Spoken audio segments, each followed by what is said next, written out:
लाहौर के दिल अनारकली पर दहशतगर्दों का हमला। दुकानों के पास धमाका, 9 साला बच्चे समेत 3 अफराद की जान ले गया। 30 जख्मियों में से 4 की हालत तशवीशनाक। धमाका दोपहर 1:45 पर बैंक के बाहर पार्किंग में हुआ। इब्तदाई तहकीकात के मुताबिक 1.5 किलो धमाका खेज मवाद कनस्तर में रखा गया था। धमाके की जगह गड्ढा पड़ गया। 6 मोटरसाइकिलें तबाह, इमारतें लरस गईं, रेहड़ियां जलकर राख। जख्मी जमीन पर पड़े कराहते रहे।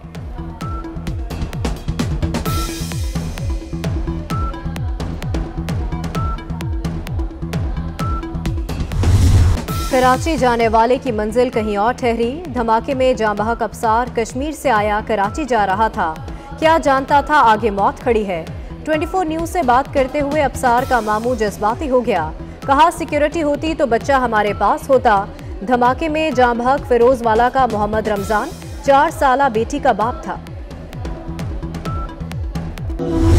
मोटरसाइकिलों का वहाँ छोटा सा स्टैंड है, एकदम ही वहाँ पे ब्लास्ट हुआ है बहुत ज़बरदस्त। तो फिर हम अपने अपने काउंटर्स के अंदर छुपे हैं, लेकिन फिर भी जो हमें फिर भी जख्मी हो गए थोड़े बहुत, बाकी सब काफ़ी नुकसान हुआ है वहाँ पे जाने। काम कर रहा था बाइक मैकेनिक का, एकदम धमाका हुआ है, वो पता नहीं चला, अफरा तफरी मच गई, बाइक मेरे हाथ से गिर गई। बहुत शदीद था, कुछ समझ नहीं आई क्या हुआ। मैंने सिर्फ धमाके की आवाज़ सुनी तो मैं गिर गया। धमाके के बाद खौफनाक मनाजिर। अनारकली बाजार में भगदड़ मच गई। लोग अपने बच्चों को तलाश करते रहे। किसी की टांग, किसी की बाजू टूट गई। धमाके से रेहड़ी बांध ज्यादा मुतासिर हुए। रेस्क्यू टीमें पहुंचने से पहले लोग अपनी मदद आप के तहत आग बुझाते रहे। मासूम लोगों पर हमला करने वाला कौन था? धमाके की जगह पर मशकूक हरकत वाले शख्स की निशानदही। मुबैना दहशतगर्द आया, बैग रखा, कुछ देर के लिए रुका और ठीक 4 मिनट बाद धमाका हो गया। पुलिस और हसास अदारों का वीडियोस की मदद से शनाख्त का दावा। मुतादिद मशकूक अफराद को हिरासत में लिए जाने की भी इत्तला। शहर के चप्पे चप्पे में सर्च ऑपरेशन जारी। अनारकली धमाके में पतरियों के इस्तेमाल का इंकशाफ। पुलिस को जयबकुआ से तेज धार पतरियां मिली। मियो अस्पताल इंतजामिया के मुताबिक पतरियों की वजह से ज्यादा लोग जख्मी हुए।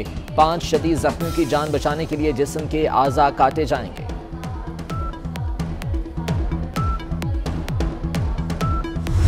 खतरात थे और इस किस्म के हालात थे कि ये बात हो सकती है। 18 को इस्लामाबाद में हुआ, ये 20 को हुआ। अभी देखना ये है कि इसके पीछे कौन है और कौन लोग हैं। और टीटीपी के साथ जो बातचीत जारी थी अब वो ख़त्म हो चुकी है। जारी है बातचीत, तो तालिबान करवा रहे हैं, ख़त्म भी नहीं हुई और जारी है, लेकिन यह है कि उनसे सीज फायर ख़त्म हो।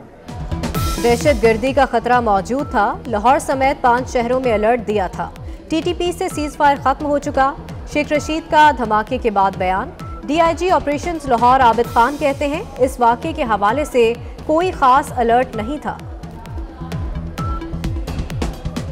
ने आपको बताया था कि ऐसा कोई स्पेसिफिक सिक्योरिटी अलर्ट नहीं था। नहीं, ऐसा कोई स्पेसिफिक थ्रेट कोई नहीं था। शरीफ फैमिली माफिया है जो अपने बका की जंग लड़ रही है। अदालत ने शरीफ फैमिली का कच्चा चट्टा खोल दिया। इमरान खान की तर्जुमानों के इजलास में बातचीत। कहा, राना शमीम का बयान हल्फी नवाज शरीफ के बेटे के ऑफिस में नोटराइज हुआ। मरीम नवाज के केस से पहले बयान हल्फी सामने लाया गया। साबिक चीफ जज गिलगित बल्तिस्तान राना शमीम पर फर्द जुर्म लग गई। तौहीन अदालत केस में अंसार अब्बासी और दीगर के खिलाफ फर्द जुर्म की कार्रवाई मौखिर। राना शमीम की बयान हल्फी की इंक्वायरी और प्रोसिक्यूटर तब्दील करने की मुतफर्रिक दरखास्तें मुस्तरद। अदालत का साबिक चीफ जज को 15 फरवरी तक तहरीरी जवाब जमा कराने का हुक्म। अदालत ने सोच लिया है तो फिर आज ही सजा सुना दे। इस तरह ज्यादती नहीं होनी चाहिए। साबिक चीफ जज राना शमीम का बयान। चीफ जस्टिस से रिमार्क्स ये, इस्लामाबाद हाई कोर्ट की बहुत बेतौकीरी हो गई, बहुत मजाक हो चुका। क्या इस अदालत के साथ किसी को कोई मसला है? अदालत को ही फोकस करके बयानिया बनाया जा रहा है। ये किस तरह का बयानिया है कि इस अदालत के जज कॉम्प्रोमाइज्ड हैं?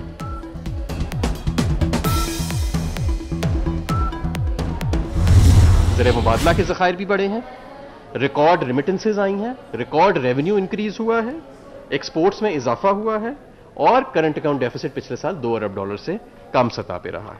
जो ज़राअत हैं उसके अंदर इजाफा हुआ है। जो आपकी इंडस्ट्री है 7.8% उसके अंदर इजाफा हुआ है और सर्विसेज के अंदर 5.7% इजाफा हुआ है। इसके अलावा इंडस्ट्री में भी गई और सर्विसेज में भी गई। और आपके इकोनॉमिक फंडामेंटल्स जो हैं वो एक शदीद इकोनॉमिक क्राइसिस के बावजूद वो एक हेल्दी उन्होंने एक साइन जो है वो दिखाया। मईशत बहाल, आवाम खुशहाल। हुकूमत ने मुल्क में सब आला का दावा कर दिया। तरक्की की शरह पिछले माली साल 3.9 से जंप करके 5.3 कर दी गई। वजीर तवानाई हमाद अजहर कहते हैं ज़राअत समेत तमाम बड़ी सनतों और शोबों ने बेहतरीन कारकर्दगी दिखाई। पाकिस्तान में फीकस आमदनी $1666 सालाना हो गए। पाकिस्तान में फीकस आमदनी में इजाफा कैसे हुआ? हुकूमत ने कौन सा फॉर्मूला लगाया? आदादोशुमार के गोरख धंधे से पर्दा उठाएंगे इसी बुलेटिन में। कराची में कोरोना का फैलाव तेज, मुस्बत केसेस की शरह 42% तक जा पहुंची। एक दिन में 3149 नए केसेस बढ़ने के बावजूद शहरियों की गैर जिम्मेदारी, कोरोना SOPs की खिलाफ वर्जी। लाहौर में शरह 14.3, पेशावर में 11, हैदराबाद में 13% रिकॉर्ड। मुल्क में एक दिन में 6808 केसेस सामने आ गए।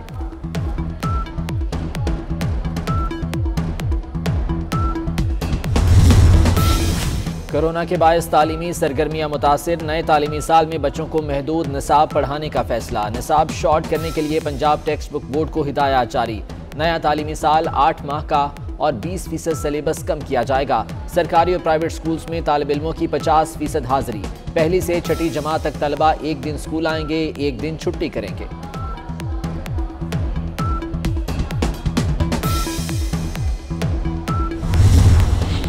कभी पागलपन की एक्टिंग, कभी माजूरी का नाटक, कभी स्टेशन पर अदालत के सामने पेशी का ड्रामा।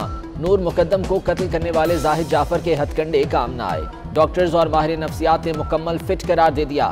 डॉक्टर्स की रिपोर्ट एडिशनल सेशन जज को मौसूल हो गई। एंटी करप्शन में नस्ला टावर की तामीर के खिलाफ मुकदमा दर्ज। सिंध बिल्डिंग कंट्रोल अथॉरिटी के साबिक DG मंजूर काका, नस्ला टावर के मालिक समेत 21 मुल्जिमान नामजद। हैदराबाद से गिरफ्तार मोहम्मद वसीम कराची में गैर कानूनी अलॉटमेंट में मुलव्वस। नस्ला टावर समेत कई गैर कानूनी तामीरात की मंजूरी दी। वजीर आजम के ख्वाजा आसिफ के खिलाफ हत्या की इज्जत केस में बड़ी पेशरफ्त। इस्लामाबाद हाई कोर्ट ने ख्वाजा आसिफ को इमरान खान के बयान पर जराह का हक दे दिया। ट्रायल कोर्ट को केस रोजाना की बुनियाद पर सुनकर 2 माह में फैसला करने का हुक्म। कराची में जमात इस्लामी का सिंध असम्बली के सामने 21वें रोज भी धरना। शुरका का सिंध लोकल गवर्नमेंट एक्ट की वापसी तक एहतजाज जारी रखने का ऐलान। हाफिज नईमुर रहमान कहते हैं आइन के मुताबिक तमाम इख्तियारात निचली सतह तक तकसीम होने चाहिए। कराची के तमाम इदारों का सरबराह मेयर होना चाहिए।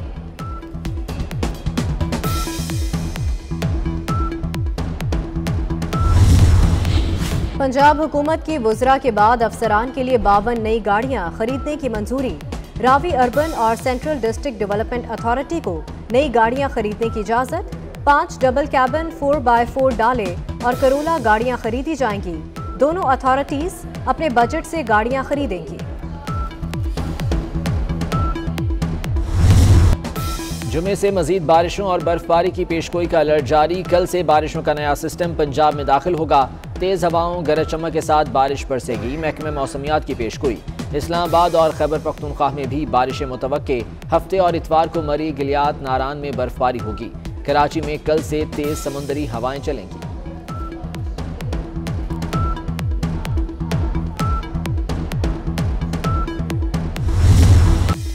हिंदू इंतहा पसंदों के मुसलमानों की नस्लकुशी के मुतालबे के खिलाफ भारत में आवाजें उठना शुरू। भारतीय माहिरीन तालीम और नामवर शहरियों का सदर और वजीर आजम को खत।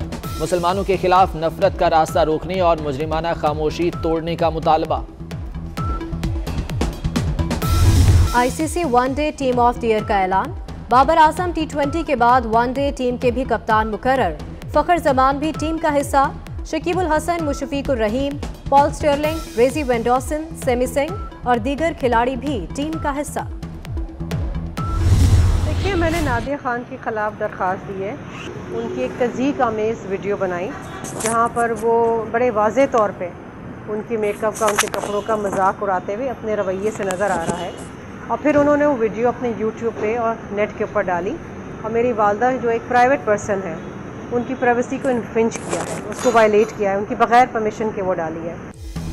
नादिया खान को शर्मिला फारूकी की वालिदा का मजाक उड़ाना महंगा पड़ गया। शर्मिला फारूकी ने FIA साइबर क्राइम में रिपोर्ट दर्ज करा दी। कहा, मेरी वालिदा की वीडियो तस्हीह के लिए इंस्टाग्राम पर पोस्ट की गई।